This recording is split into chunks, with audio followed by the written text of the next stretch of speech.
So today I'm going to be reviewing the Smith Wesson M&P FPC. It stands for Folding Pistol Carbine. This one was sent out to me by a good friend and has a few upgrades on it. Before we get into it, here's a little bit of shooting.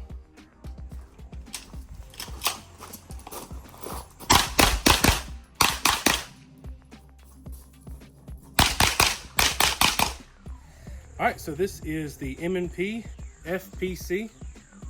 Has a Vortex Strike Fire 2, angled foregrip, and top mounted light. This is chambered in 9mm. Also is available to keep collapsed and in a bag. Has a threaded barrel, so let's see how it shoots.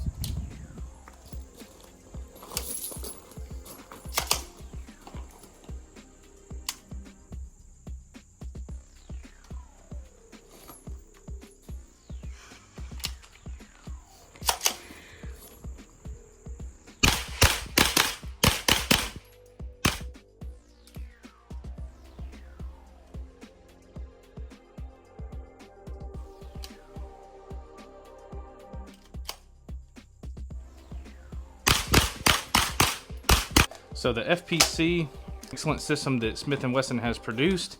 It's very comfortable, extremely lightweight.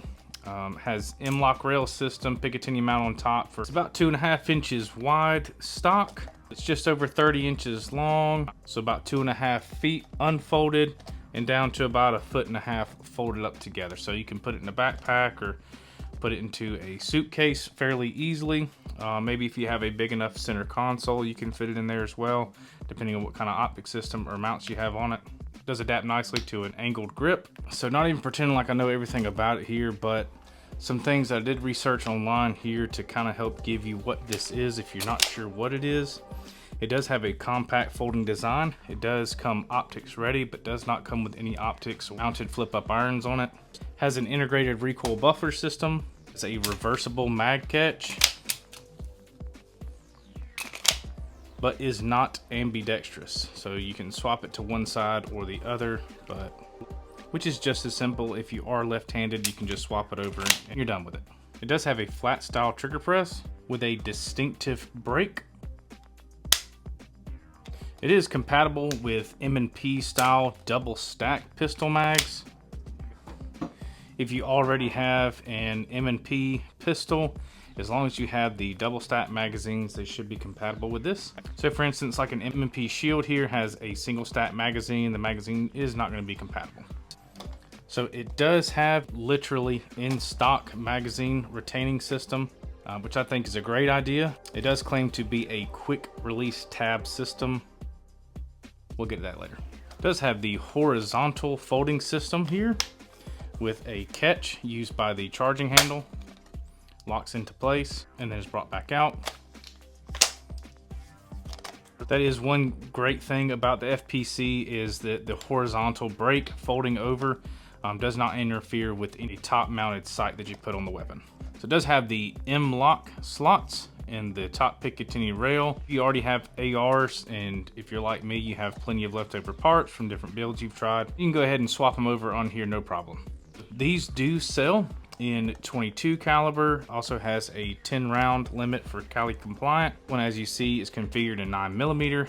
There's also a 10mm variant and a 40 Smith & Wesson, of course. So prices for these, looking on at least Gunbroker, completely stock, go for $500 and $700 depending on which caliber configuration you want to have. They do come with a 17 round mag and then two 25 round mags as well. These go anywhere used for about $450 to $500 and can be seen with bids starting as low as about $300. Additional 23 round magazines can be bought for it as well on various websites for about $45 a piece. So the pros I like about it is you have some ambi controls, and it takes the M&P double stack magazine for their pistol line.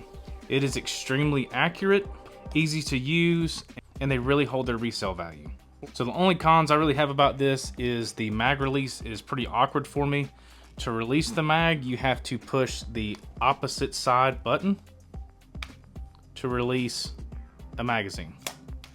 Otherwise, it won't release the same side. So for instance, if you're at this position and wanting to reload and you push that side, you have to reach over to the opposite side to release a magazine from the stock.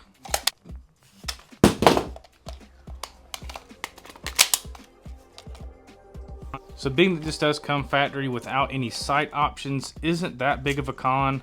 You do have to go out and buy something, some iron sights or a red dot or whatever you prefer. It's not too big of a con because most people who are buying these already have AR systems, already have sights as well that they've used and don't use, or know somebody who's trying to get rid of one. Not too big of a con. So looking at this thing and making it comparable to what's out there, some people do not like the fact that it only accepts M&P mags. There are other PCCs that do accept Glock mags, such as the Kel-Tec Sub 2000. And when compared to that, those do run about 580 bucks. They've seen proven to be reliable. The Ruger PC Charger, which starts above $900. The Springfield Kuna, which is starting over $900 and is known to have smooth recoil. And of course, the SIG MPX, starting at about $2,000. So if you're looking to pick up one of these, anywhere from about $450 to $500 is what I think is a good price. The grip texture is extremely nice. It's very rugged and also has featured places along the gun that has that grip texture as well, such as the manual safety and the mag release, including around the trim for the magazines, and has enough to where you can feel confident manipulating the weapon. There are plenty of weapons out there that the FPC is comparable to, such as the M&P Response, but that's more of an AR styled pistol caliber carbine and not really a comparison to apples to oranges, but the fact of this being able to be folded up and be so compact, or this really draws attention from gun owners. As you can see here, compared to a pistol style system compared to the FPC. And this pistol style has an 8-inch barrel. So that's why comparing to like the Ruger PC Charger, where it has the foldable stock, is more comparable to it than a AR style 9mm carbine. Let me know what you think. Is this something you already have? Do you have something different? Is this something worth it to you to carry for trips or a truck gun? Let me know what you think in the comment section.